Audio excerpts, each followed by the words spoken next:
এদেশ ভৌগোলিকভাবে পাকিস্তান দখল করার কোনো সুযোগ নাই, আছে নাকি? সাগরের দখল করার কোনো সুযোগ নাই, কোনো কিছু নাই।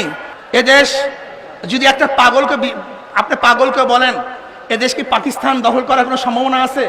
একটা পাগলও বলবেন না।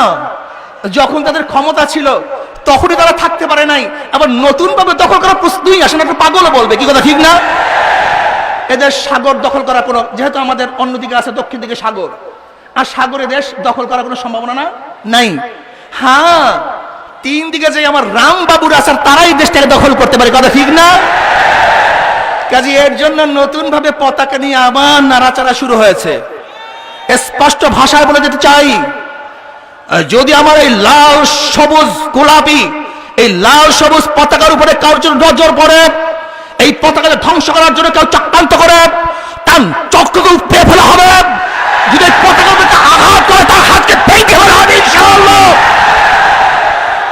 আমরা জানি দ্বিতীয়বার কাদের সাথে আমাদের যুদ্ধ হবে, কাদের সাথে যুদ্ধ করতে হবে আমরা তা জানি, এবং সেইভাবেই আমরা প্রস্তুতি গ্রহণ করছি। অথচ সেনারা বলবে, আমাদের দেশের পুলিশরা বলবে, প্রশাসন বলবে, না ভারতের এতগুলি অস্ত্র আছে, এত সৈন্য আছে, এত কামান আছে, তাদের সাথে যুদ্ধ করে আমাদের টিকে থাকার কোনো সুযোগ নাই, কোনো যুক্তিকতা নাই। আমরা বলবো ওদের কামান আছে, ওদের বিমান আছে, ওদের রাইফেল আছে, ওদের সৈনিক আছে, ওদের মধ্যে ঈমান নাই, লা ইলাহা ইল্লাল্লাহ হুঙ্কার ওদের মধ্যে নাই। হযরত শাহ জালাল ইয়ামানী রাহমাতুল্লাহ আলাইহি যে আল্লাহু আকবারের ধ্বনি দিয়ে গৌরকবিদের তক্তসাল ধ্বংস করে ফেলছেন, আমি বিশ্বাস করি আমরা যদি হুঙ্কার দিতে পারি দিল্লি সমস্ত প্রাসাদ তছনছ হয়ে যাবে ইনশাআল্লাহ। ভাইরা আমার, আপনারা জানেন না সুলতান মোহাম্মদ গজনবী রহমতের ইতিহাসকে আপনাদের জানা নাই? আমাদের উত্তাসিত ইতিহাসকে আপনাদের জানা নাই? আপনারা জানেন না মোহাম্মদ বিন কাসিমের ইতিহাস? মোহাম্মদ বিন কাসিম রহমতুল্লাহ আলাইহি মাত্র 5000 সৈন্য নিয়ে রাজা দাহিরের 1 লক্ষ সৈন্যের বিরুদ্ধে বিজয় অর্জন করেছেন।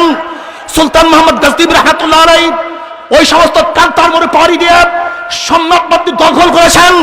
আপনারা জানেন এদেশের বীরেরা, আমাদের মুসলমান সৈনিকেরা, আমেরিকা ভয় পায় না, ব্রিটিশ ভয় পায় না, রাশিয়া ভয় পায় না, কামান ভয় পায় না, আমি বিশ্বাসী আমেরিকা সরকারকে ভয় পায় না।